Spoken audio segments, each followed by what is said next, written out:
essa atenção primária compreenderia algumas áreas. Então, educação sobre os principais problemas de saúde, sobre os métodos de prevenção e de luta correspondentes, faz parte dessa atenção primária fazer essa educação.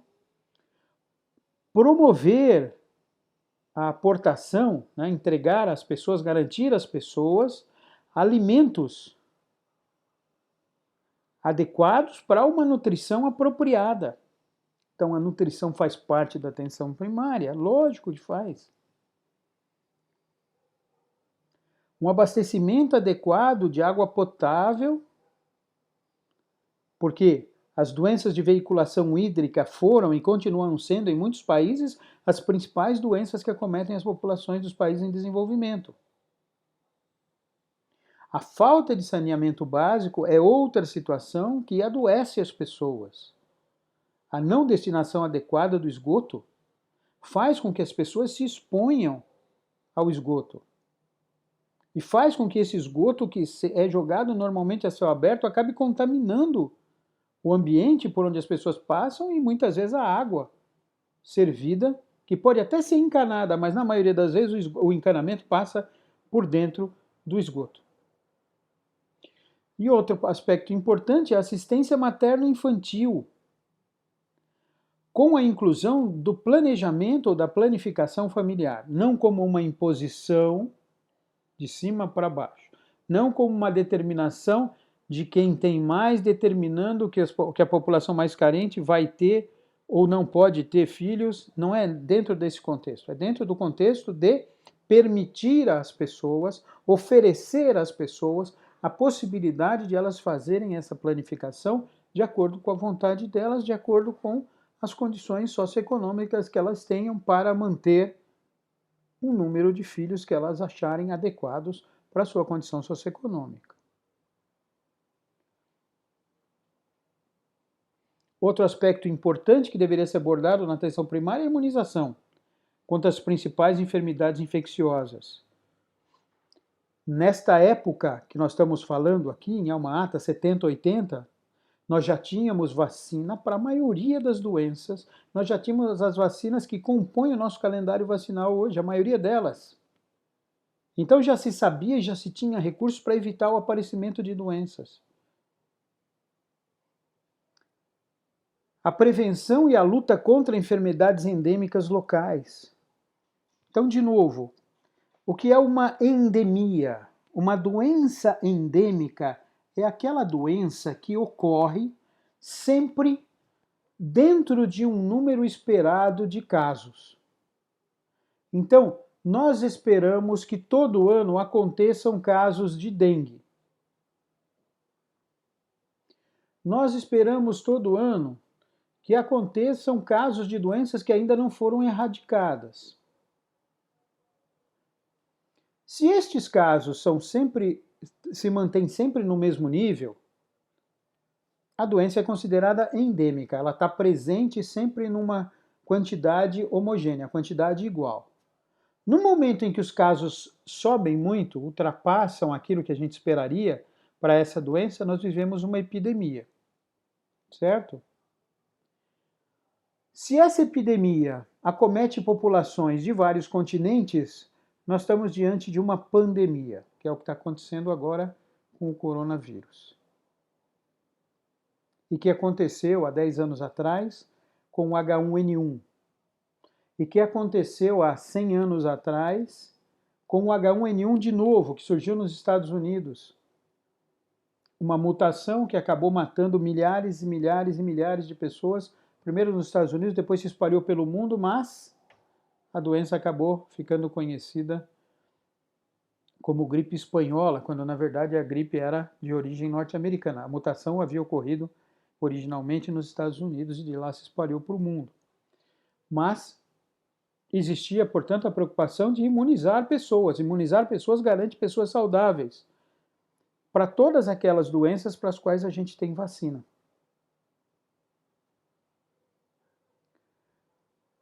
E aí, controlando as endemias, tentando resolver as endemias, impedindo que essas endemias se transformem em epidemias.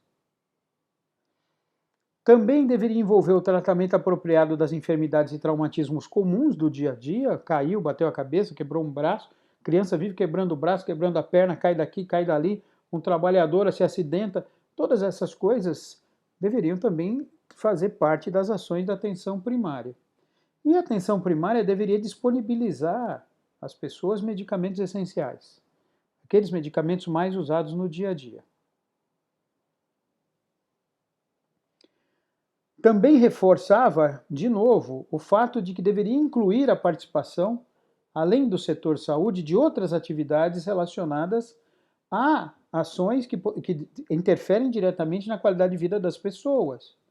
Atividade agropecuária, que leva à produção de alimentação, a indústria, que leva à produção de bens, a educação, a habitação, as obras públicas. Tudo isso tinha que estar compreendido dentro do contexto da atenção primária, porque essas ações integradas vão garantir qualidade de vida, vão promover saúde e vão evitar doença.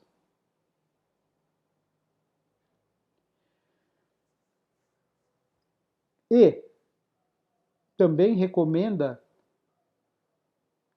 que seja exigido e incentivada a intensa participação da comunidade nas ações que estão ligadas à planificação e ao funcionamento da saúde. Sem essa participação, nada se dá de maneira adequada, nada acontece da maneira como deveria acontecer para o bem-estar da comunidade. Desta reunião, destas colocações, o documento é um pouco mais extenso, mas nós pensamos os aspectos principais, começou a se construir, então, o conceito de atenção primária em saúde. Este conceito, dado por Starfield em 2004, afirma que a atenção primária é aquele nível de um sistema de serviço de saúde que oferece a entrada neste sistema para todas as necessidades e problemas, fornecendo atenção sobre a pessoa e não sobre a doença. Uma pessoa que tem uma doença que vai ser atendida. Então, além da doença, ela tem outras necessidades que também vão ser acolhidas. Ao longo do tempo, fornece atenção para todas as condições, exceto aquelas que são incomuns e muito raras, que vão ser transferidas para os níveis superiores de atenção. E a atenção primária também coordena e integra a ação de várias estruturas que estão num determinado local e que vão ser desenvolvidas tanto pelo setor público quanto por setores, ou por terceiros, por parceiros, que vão trabalhar e prestar serviço para resolver os problemas dentro da atenção primária.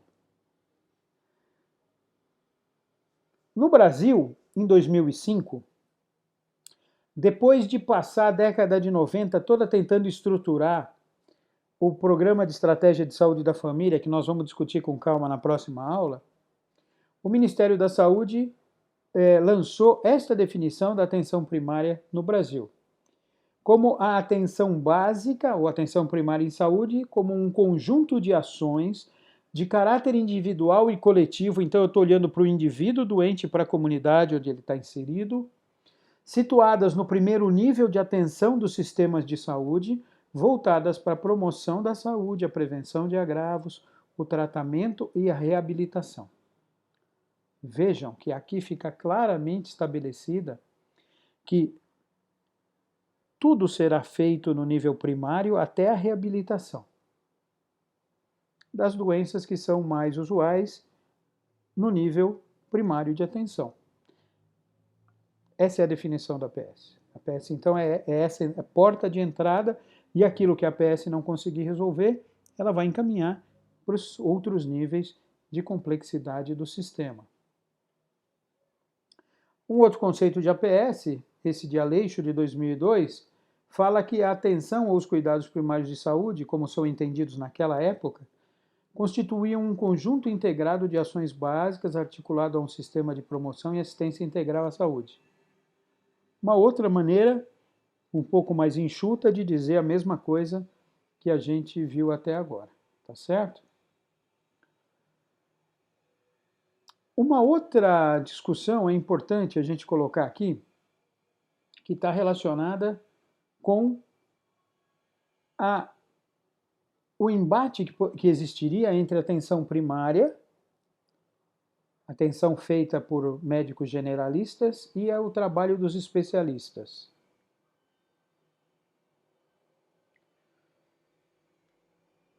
Durante um bom tempo, quando começaram a surgir as especialidades médicas, por mais de 20, 30 anos, começou-se a se criar um conceito de que os médicos de família, aqueles médicos que existiam até os anos 60, onde o médico acompanhava a criança quando nascia, acompanhava a criança quando virava adolescente, acompanhava o adulto, e se ele sobrevivesse, ele podia acompanhar o idoso, ele acompanhava o idoso da casa, o adulto da casa, a criança da casa, né? Você ia para um atendimento médico e você era atendido por um médico generalista, e era valorizado como tal, era o médico da família. Quando começaram a surgir os especialistas, se começou a ter uma dúvida em relação a se o generalista ainda era capaz de atender adequadamente as demandas de uma determinada pessoa. Porque por que eu vou num generalista se eu estou com dificuldade para respirar e eu posso ir num pneumologista? Ou por que eu vou num generalista se eu posso ir num cardiologista? O primeiro problema básico é assim, é que eu não sei exatamente o que eu tenho quando eu adoeço. Eu posso estar tossindo e não ter um problema no pulmão, ter um problema no coração. Eu posso estar inchando e não ter um problema no coração, ter um problema no rim. E pode ser que então eu escolha um pneumologista que me mande ao cardiologista e que depois vai me mandar para o nefrologista. Para no final das contas me encaminhar para o psiquiatra.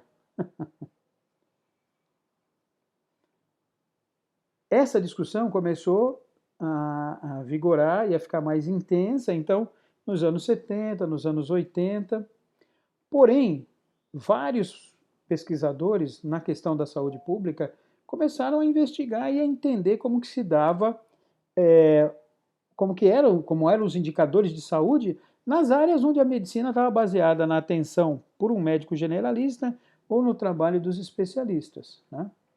O Farmer e os colaboradores, em 91, fizeram um trabalho e foram os primeiros a mostrar que a proporção de médicos de atenção primária por população, ou seja, a quantidade de médicos atendendo na atenção primária, portanto, médicos generalistas, tinha um efeito positivo nas taxas de mortalidade. Então, quanto mais médicos eu tinha na atenção primária, menores eram as taxas de mortalidade nestas localidades. Este é um gráfico que mostra para a gente uma comparação entre 12 nações industrializadas, como nós estamos vendo aqui, a relação entre a força da atenção primária, como a atenção primária está estruturada, e os resultados combinados de indicadores econômicos, certo? Então, aqui, ordenação da atenção primária no eixo Y. Quanto mais próxima de zero, melhor. Quanto mais próxima do topo, pior. Certo? Portanto, veja o que aconteceu. O Reino Unido, a Dinamarca, a Finlândia, Espanha, Suécia, Áustria, Canadá, Bélgica, Alemanha, tinham indicadores melhores do que os Estados Unidos, que coincidentemente tinha o pior índice de ordenação da atenção primária. Nesta época desse estudo, os Estados Unidos valorizavam muito pouco a atenção primária. Não é que só naquela época, até hoje os Estados Unidos não têm um sistema de saúde universal, a maior parte da população está desamparada e está sofrendo na rua, as pessoas estão postando, pedindo ajuda, porque se precisarem ir para uma UTI e ficar 15 dias no respirador, vão sair endividadas pelas próximas 3 encarnações, para quem acredita em encarnação, porque não tem cobertura do governo.